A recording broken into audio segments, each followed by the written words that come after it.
Olá, para você que não me conhece, o meu nome é Cláudia Bizarelli, esse é o meu canal Crochê Sem Deprê e hoje vamos falar sobre precificação? Eu tô gravando esse vídeo num domingo à noite e, sinceramente, eu ainda não cheguei naquele nível de youtuber que se sente plenamente à vontade com câmera, sabe? Eu ainda às vezes travo muito, tenho muita dificuldade pra, às vezes, expor minhas ideias, mas eu espero muito conseguir falar tudo o que eu penso nesse vídeo da forma mais simples possível sobre esse assunto. E por que eu quero falar sobre precificação? Porque desde que eu postei aqui no canal o tutorial do puxa-saco de Saruê, a coisa que eu mais comentam é: quanto que você cobra nesse puxa-saco? Qual é a sua dica para precificar? Quanto que eu posso cobrar? Nananã. Qual é o preço? Nananã. É uma das coisas que mais comentam e eu quero falar sobre isso hoje, então. Sobre essas perguntas, eu queria começar abrindo o meu coração para vocês e desabafando que, sinceramente, eu acho esse tipo de pergunta muito rude. Rude? Como assim? Calma, vou explicar. Uma coisa é você chegar para uma pessoa e perguntar: ah, quanto que custa esse puxa-saco ou essa coisa aqui que você tá vendendo porque você quer comprar? Isso é uma coisa. Outra coisa é você perguntar: nossa, eu tô começando agora, não sei muito bem precificar. Você tem alguma dica de como que eu faço para precificar? Quanto que eu posso cobrar nessa peça? Isso é outra coisa. Agora, uma outra coisa, que é o que eu recebo de comentário e que eu acho sinceramente rude, é a pessoa comentar assim: quanto que você cobra no puxa-saco? Não porque a pessoa quer comprar, porque ela quer descobrir quanto que ela vai comprar. O que me incomoda nessa situação é que, poxa, eu já gravei ali 2 horas de tutorial ensinando a pessoa a fazer a peça do zero, um tutorial gratuito, disponível no YouTube para qualquer um. E a pessoa vem me perguntar quanto que eu cobro, não porque ela quer comprar, mas porque ela quer roubar o meu preço. Eu fico pensando: minha filha, você quer que eu vá na sua casa também, pegue na sua mão? Eu tenho que fazer, faça a peça por você, cobre. Sabe, eu acho meio. Não sei se eu tô sendo muito amargurada, se vocês não veem dessa forma, mas eu acho meio, meio, meio tosco, sinceramente. Mas, ao mesmo tempo, eu entendo, sim, a pessoa que às vezes tá começando e não sabe cobrar ou quer ter essa referência. E eu acho super válido a pessoa perguntar: poxa, pode gravar um vídeo ensinando a precificar? Então é por isso que eu tô aqui hoje, pra esclarecer essa questão. E, assim, existem muitos vídeos no YouTube de pessoas ensinando como que elas precificam, como que elas fazem pra cobrar peças de crochê.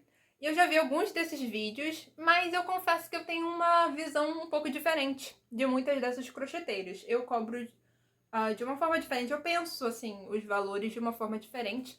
Então eu acho que, querendo ou não, é interessante gravar esse vídeo e trazer o meu ponto de vista pra vocês, certo? Ultimamente eu tô com mania de falar certo, né? Eu tava reparando, eu falo muito. Eu tenho uns vícios de linguagem nos meus vídeos. Enfim, o que é que você tem que levar em conta quando você vai precificar, né? Vamos começar por aí. Pra mim, duas coisas básicas: material gasto e tempo de trabalho. Material gasto e tempo de trabalho. São as duas principais coisas que eu levo em consideração. E aí, vamos lá. Material gasto. Você tem que pensar em todos os seus gastos ali para fazer aquela peça. Ou seja, a linha que você gasta. Ah, gastei 2 novelos. Cada novelo custa R$ 15. Então só de material já dá R$ 30. Ah, mas na verdade eu comprei um novelo de R$ 15, mas eu não uso ele inteiro. Eu uso só uma porcentagem dessa linha. Então você vai ter que calcular, descobrir ali quanto que você gasta dessa linha, quantos porcentos do novelo você gasta. E aí você vai considerar esse preço como o preço do seu material, né? Ah, enchimento, se considera também. Tudo bem que geralmente a gente compra um sacão de 1 quilo ou meio quilo de enchimento, e aí você não vai usar o saco inteiro para fazer uma peça. Mas você coloca uma porcentagem também, você pode botar até um valor simbólico, sei lá, relacionado ao enchimento. Se for chaveiro, a argola que você está usando, entendeu? Então você tem que fazer, pode botar isso tudo numa planilha e levantar assim: quanto que eu gasto para fazer esse tipo de peça? Quanto de material eu gasto? Qual o valor desses materiais? Isso tudo você tem que levar em consideração, porque você não pode ter prejuízo em material, né? Isso é o mínimo do mínimo, entendeu? Se você gasta 15 reais em linha e material para fazer uma peça, não tem como você cobrar menos de 15 reais naquela peça. Isso é o básico, certo? Até aí a gente tá na mesma página, né? Importante dizer também que nessa de você calcular o gasto com material, você também precisa levar em consideração embalagem. Ah, eu vou mandar pelo correio. Beleza, vai mandar pelo correio? Você gasta com a caixa que você vai botar, você gasta às vezes com o perfuminho que você espirra dentro. Tá, tudo bem, você não precisa cobrar o perfuminho, talvez, porque, enfim, você compra um perfume, vai durar a beça até acabar aquilo tudo. Mas enfim, você gasta com caixa, você gasta com papel, bolha, bolha de plástico, plástico bolha, com você gasta um monte de coisa, você gasta. Então você tem que considerar linha, enchimento, argola de chaveiro, o embrulho, o que você gastar de material você tem que considerar na sua venda.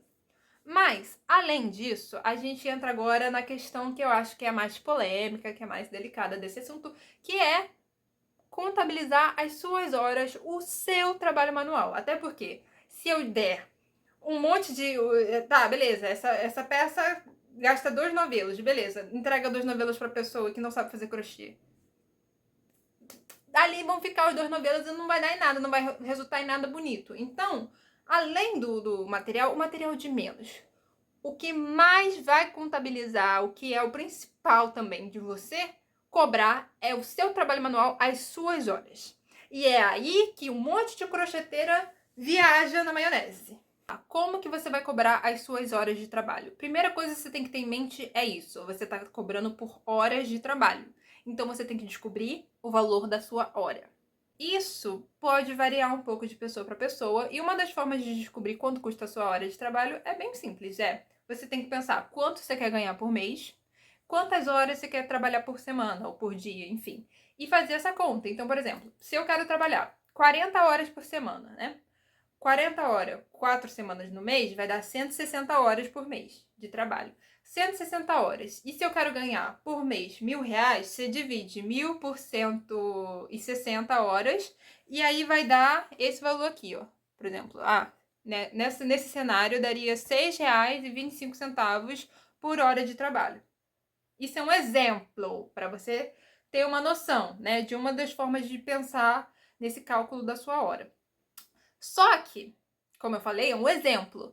Acontece que ninguém quer ganhar R$ 1.000 por mês, porque R$ 1.000 não é nem o salário mínimo do Brasil atualmente, certo? Então, R$ 6 por hora é ridículo, convenhamos. Uma outra forma de fazer, né, ao invés de fazer esse cálculo todo, você pode simplesmente ir no Google e pesquisar quanto que é o salário mínimo por hora no Brasil. Se você fizer isso que eu falei, você vai jogar no Google e vai descobrir que o valor do salário mínimo por hora no Brasil é de R$ 7,37. Esse cálculo considera o piso mensal nacional de R$ 6.621, dividido por uma jornada padrão de 220 horas mensais. Então, o salário mínimo por hora no Brasil é de R$ 7,37. Ou seja, no mínimo, a sua hora de trabalho vale R$ 7,37 se você quiser trabalhar 220 horas por mês e ganhar R$ 1.621 por mês, certo? Então, no mínimo, sua hora custa R$ 7,37. Porém, você não deveria trabalhar por um salário mínimo. Revelações! Gente, sinceramente, o que eu mais vejo é crocheteira que cobra muito barato na mão de obra nela, sabe? Por hora de trabalho dela. E eu acho isso uma loucura, um completo absurdo. Porque olha só, se eu quisesse trabalhar muito e ganhar um salário mínimo por mês, eu virava CLT. Porque aí pelo menos eu vou ter plano de saúde, plano vale refeição, vale transporte, essas coisas. Agora, eu trabalhando na minha casa, tá, mas tá no conforto da sua casa, pipipipopopó. Sim, no conforto da minha casa, mas tô gastando energia, não tenho plano de saúde, não tenho benefício nenhum, tô por mim mesma, e para ganhar um salário mínimo, aqui, ó. Então, só se você for uma tonhona para considerar a sua hora de trabalho como a hora mínima. Pelo amor de Deus, não. Não, você pode, você tem todo o livre-arbítrio, mas você é uma louca se você fizer isso. Tá, então beleza. R$ 7,37. Vamos arredondar para 8. R$ 8 é o mínimo da sua hora, né? Que você tem que cobrar. Mas você tá falando que R$ 8 é muito pouco. Então quanto que eu posso cobrar? E aí a gente entra na parte que é polêmica da minha visão sobre o assunto. Que é o seguinte. Eu, Cláudia Bizarelli, eu penso na minha hora de trabalho como R$ 20. Que é mais do dobro disso aqui, né? Então, pra mim, o que eu quero ganhar por hora de trabalho é R$ 20. É uma hora cara. Quer dizer, pro padrão mínimo é caro, mas assim, na verdade não é caro. É uma hora que, ao meu ver, é bem digna. Sabe por quê? Sabe o que eu penso pra chegar nesse valor? Eu não sei vocês, mas eu não fumo. Eu não costumo beber nenhuma bebida alcoólica. Raramente eu bebo. Eu não costumo sair muito de casa. Gosto de sair, mas eu também passo muito tempo em casa. Mas assim, o vício da minha vida, o meu vício é açaí e sorvete. Amo açaí e sorvete. E aqui onde eu moro, a menos de 100 metros de distância, aqui na esquina da minha casa, tem umas 3 sorveterias. Então eu tô sempre comprando sorvete. Se eu pudesse, eu comia todo dia. Amo sorvete. E assim, se eu quiser comprar um pote de 2 litros, aqui onde eu moro, o pote é R$ 24. Às vezes é 26, 24, 26, por aí. Mas vamos botar como 24. E o que me revolta é um salário mínimo no Brasil, né, por hora, uma hora de trabalho no Brasil, não compra um pote de sorvete de 2 litros. Eu acho isso um absurdo. Eu acho isso um absurdo. Não sei vocês, mas eu considero as minhas horas de trabalho baseadas em potes de sorvete. Então, se uma hora do meu trabalho, da minha vida, do meu tempo ali sentada trabalhando numa coisa, não me compra um pote de sorvete, há algo de errado no mundo. Então, pra vocês verem, eu coloco a minha hora de trabalho como R$ 20. R$ 20 não compro o pote de sorvete, porque o pote de sorvete é 24. Mas eu me baseio mais ou menos por isso. Então eu não acho caro. Eu não acho caro R$ 20 por hora de trabalho. Eu quero comprar meu pote de sorvete. Eu não quero ter que trabalhar igual uma cachorra um dia inteiro para comprar um pote de sorvete. Eu quero que em uma hora de trabalho eu consiga comprar um pote de 2 litros de sorvete. E é assim que eu penso. E é por isso que eu sempre considero a minha hora de trabalho assim como... Essa é o meu norte. O meu norte é potes de sorvete de 2 litros. E eu cheguei a essa conclusão desse valor de R$ 20. Que eu acho digníssimo. O problema é que a gente sabe que crochê, especialmente amigurumi, né, roupa também, demora muito pra fazer, gente. Demora horas e horas, dependendo da peça. Demora muito. Aliás, até as peças pequenas demoram. Às vezes, um chaveiro, você demora 2 horas pra fazer um chaveiro.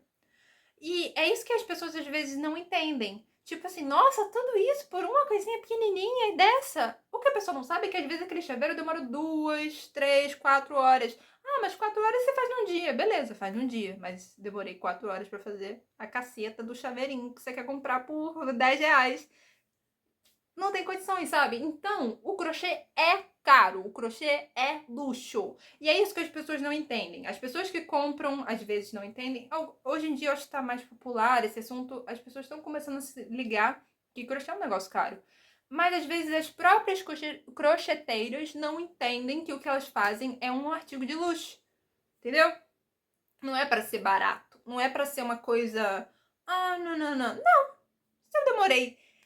Cara, se eu demorei 24 horas de trabalho, ou seja, mais de um dia trabalhando ali numa peça, aquilo é um troço troço caro, é um troço muito de luxo, é um negócio que eu me empenhei ali, que eu fiz manualmente, ponto por ponto, e é caro. E você, se quiser essa peça, você tem que saber disso, que é caro e que vai sair caro, que você vai ter que pagar caro, entende? Mas o negócio é que a gente fica pensando assim, poxa, mas se eu cobrar caro, o que eu acho que eu deveria cobrar, não vai ter ninguém pra comprar. Pior que tem, gente. Pior que tem. Pior que tem, sabe? Ah, mas com constância, todo dia, todo mês vai aparecer alguém querendo comprar sua peça cara? Não, não vou mentir pra vocês. Não é uma coisa assim, nossa, toda hora chove pessoas batendo na minha porta falando quero seu crochê, quero seu crochê. As pessoas até, nossa, acham seu trabalho maravilhoso, mas não tem condições de comprar, porque é caro. E a gente sabe que o Brasil tem muita desigualdade e é isso, a gente vive perrengues fortíssimos. Sim, mas o que a gente tem que ter em mente é que se eu tiver que trabalhar muito para ganhar muito pouco, é melhor não trabalhar, entendeu? É isso que a gente tem que bater o pé. Ah, então você tá dizendo que você sempre cobra o valor que você acha na peça? Você nunca diminui um pouquinho assim pra ficar um pouquinho mais. Não vou mentir pra vocês, não. Tem peça que eu não me proponho a fazer porque eu sei que não vai compensar, que vai sair muito caro e que a pessoa simplesmente não vai. Eu não vou conseguir alguém pra comprar um negócio que eu demorei 30 horas pra fazer, que vai sair, sei lá, R$ 700 ali numa peça. Tem coisa que eu não me proponho a fazer porque eu sei que não vai compensar. Tem coisa que eu diminuo um pouco. Tipo assim, primeiro eu calculo idealmente, considerando essas regras que eu tô te falando pra vocês. Depois não, às vezes eu dou uma amenizada. Mas você não pode deixar essa coisa do amenizar, porque senão não vai ter ninguém pra comprar. Você não pode levar isso a um ponto em que você trabalha pra receber muito pouco. Você não pode deixar o pensamento de que, assim, poxa, mas eu vou vender uma boneca a, a R$ 270, eu vou vender a R$ 300 uma boneca, sendo que tem boneca de R$ 2 feitas por crianças escravizadas asiáticas. O pensamento já te entrega tudo, né? A resposta. Se você, no dia que você quiser ter a vida da criança escravizada de algum país subdesenvolvido ferrado, sinta-se livre para trabalhar cobrando R$ 2 a sua hora. Mas eu acho que você não quer isso. Porque eu não quero, eu não me sentiria confortável trabalhando um dia inteiro para ganhar muito pouquinho, enfim. Então, como que a gente cobra o crochê? Considera o gasto de material, considera quantas horas você demora para fazer uma peça, e essas horas que você demora para fazer uma peça, você multiplica por quanto vale a sua hora. Só isso. E o meu conselho é que você coloque uma hora cara. Porque você não é nenhuma cachorra, nenhuma vagabunda pra tá se matando por pouco. Uma coisa que acontece também é que às vezes a pessoa quer encomendar uma peça da gente e é uma peça que a gente nunca fez. Então a gente não tem uma noção real de quanto que a gente vai demorar, qual vai ser o trabalho que a gente vai ter para fazer aquela peça. Isso me acontece bastante. E aí é muito difícil você dar o preço de uma coisa que você nunca fez e você vai fazer pela primeira vez, sabe? Porque você tem que muito chutar, assim, quanto que você vai gastar com material e quanto tempo você vai demorar para fazer. Se você for uma crocheteira um pouco mais experiente, você consegue dar um valor um pouco mais próximo, sabe? Você consegue, muitas vezes, dar um valor em que você está sendo realmente realista. Mas, às vezes, se você está iniciando agora, você subestima o trabalho que você vai ter para uma peça. Então, você olha assim, isso aqui eu acho que é tranquilo, faço rapidinho. Aí você cobra pouco e quando você vai ver, você se lascou porque deu um trabalho desgraçado, você gastou muito mais do que você de tempo e material que você achou e aí você sai no prejuízo.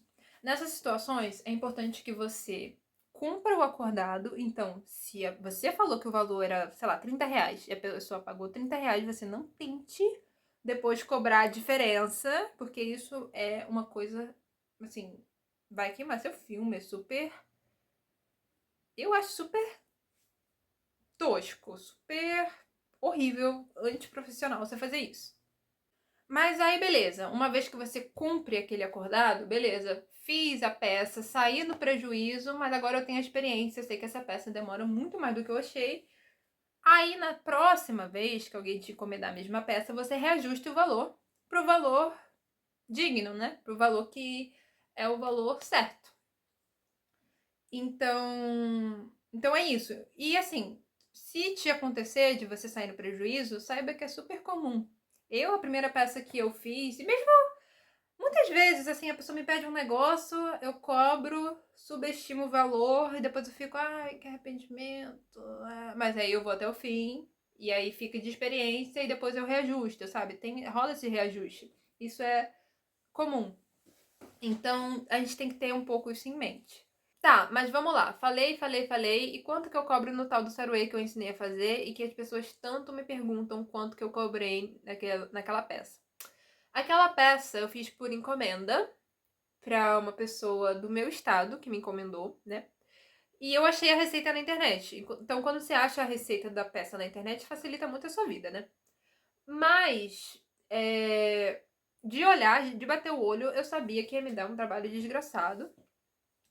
E eu também gasto muito com. Tipo, é um gasto grande de material naquela peça, porque a gente compra novelo preto, novelo branco, novelo bege, 2 novelos cinza escuros, então é muito novelo. Então dá tipo uns R$ 80 de material.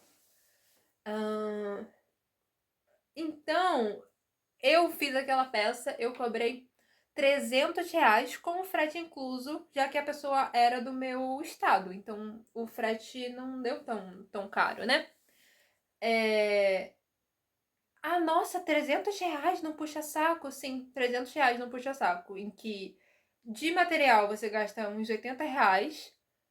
Ah, mas não gasta a linha toda, é R$ 80 de linha, mas sobra, sim. Mas se você não tem nenhuma linha em casa e você vai fazer do zero, você vai gastar pelo menos R$ 80 pra comprar as linhas que eu usei. Então vamos lá, R$ 80 de linha, mesmo que sobre, você vai ter que comprar. Tem o frete incluso aí nesse valor e minhas horas de trabalho. Um saruê desses você. Eu não consigo fazer em um dia, não sei vocês. Eu acho muito trabalhoso aquela peça você fazer inteira num dia. Ah, 2 dias dá? 2 dias a gente começa a conversar, né? 2 dias dá pra fazer um saruê daquele, mas não é uma coisa assim, 2 dias, 2 horas num dia, 2 horas no outro. Minha filha, se o tutorial demorou 2 horas, sendo que eu acelero, eu corto, eu boto. Tem trechos que eu não mostro fazendo, que eu mostro só a receita. Se o tutorial demora 2 horas, é porque a peça em si demora muito mais do que 2 horas. Muito. R$ 300 é caro para um puxa-saco? Depende. Se for o meu puxa-saco que eu sentei a minha bunda e fiz ele ponto por ponto, ali, horas e horas. Não, eu digo que não é caro, que o valor é esse. Só que as pessoas têm medo de cobrar, porque. E assim, eu entendo, a gente é muito desconfortável, né? A gente falar que a gente. Ai, quanto que você cobra nessa peça aqui? R$ 300. Não, eu entendo. Dá um constrangimento, assim, de falar um valor muito caro. Eu não sei por que a gente tem isso, mas dá uma coisa meio, ai, uma vergonha. Mas a gente não tem que ter isso, a gente tem que perder. Tá, e taxa de lucro? Você bota alguma taxa de lucro? Eu vejo muitas crocheteiras que pensam dessa forma, né? Que elas botam horas de trabalho, o valor do material e elas botam uma margem de lucro. Honestamente, eu não gosto de considerar margem de lucro, tipo porcentagem de lucro. Essas crocheteiras que botam margem de lucro, geralmente elas cobram uma hora barata e botam uma porcentagem de lucro. Eu prefiro cobrar uma hora mais alta, R$ 20 por hora. Que assim, eu falo mais alta como se fosse um absurdo, mas eu não acho absurdo R$ 20 por hora de trabalho, beleza. Mas ainda assim é um pouco acima da média, né? Pro nicho do crochê. E não botar margem de lucro. Eu não quero uma margem. Eu não gosto de pensar nessa ideia muito de margem de lucro. Eu gosto de pensar em horas de trabalho bem pagas. Ou pelo menos dignas. E é assim que eu vejo essa situação. Mas, às vezes, você quer botar uma margem de lucro. Beleza. Como que você pode considerar? Eu gosto de pensar nessa margem de lucro a partir do quanto eu gastei em material. Então, por exemplo, se eu gastei R$ 30 em material, eu botaria no meu preço R$ 30 do gasto de material e mais R$ 30 de lucro. Eu dobraria o meu gasto com material E esse dobro, né, o fato de eu ter dobrado é justamente para me dar um lucro em cima do material. Eu gosto de pensar o lucro dessa forma, mas nem sempre eu faço isso. Mas é uma possibilidade. Se você quiser cobrar uma hora mais barata e botar essa margem de lucro, eu gosto de pensar dessa forma, o lucro em cima do gasto com material. Mas não sei vocês. Enfim, esse foi meu vídeo falando sobre esse assunto. Eu sei que acabou sendo um vídeo muito mais teórico e blá blá blá do que prático e mostrando, né, o passo a passo. Mas a ideia aqui foi muito mais trazer a minha opinião, né, o meu ponto de vista sobre esse tema, do que mostrar exatamente, ó, números, vou aqui fazer pra vocês, né? Foi muito mais, tipo, um pouco abrir a mente de vocês em relação a esse tema. E, assim, eu quero dizer que, de novo, tudo isso é minha visão sobre isso, como eu gosto de pensar a precificação. Diferentes crocheteiras na internet pensam essa questão da precificação de forma diferente. Tem outros vídeos que você consegue ver aqui no YouTube de outras pessoas ensinando. Inclusive, se você precifica suas peças de outra forma ou tem uma outra visão sobre isso, deixa aqui nos comentários que eu tenho certeza que vai ser muito interessante, né, a gente ver outras formas e outros pensamentos sobre esse tema. Deixa aqui nos comentários também se já aconteceu com vocês essa coisa de precificar errado, esse tipo de história é legal também. Tenho certeza que outras pessoas vão ler e vão se identificar e se sentir abraçadas, então sintam-se à vontade. E, assim, se vocês quiserem também, eu posso gravar outro vídeo sobre o tema, um mais prático, mostrando, tipo, o cálculo de alguma peça específica, se vocês quiserem. E também, ainda sobre esse tema, eu tenho vontade de mais pra frente gravar um vídeo analisando alguns crochês da Shopee, que tem preços bem baratos, assim, analisando preços da Shopee e discutindo sobre eles. Eu acho que seria interessante também trazer essa discussão aqui pro canal. Então, se vocês querem esse tipo de vídeo, comentem, por favor. Eu quero trazer não só tutorial aqui no canal, mas de vez em quando um bate-papo, uma coisa diferente, assim, como uma espécie de vlog. Não, não é vlog. Um vídeo como esse, sabe? Eu acho que dá uma diversificada legal no canal. Mas me digam aí o que vocês acham. No mais, um beijo, um queijo. Até a próxima. Curta. Não se lembre. Quer dizer, não se lembre. Não se esqueça de curtir e compartilhar e se inscrever se você não é inscrito. E agora a gente tem a opção de se tornar membro também. Então, se você tem vontade de ter acesso a vídeos exclusivos, considere se tornar membro. É isso. Tchau.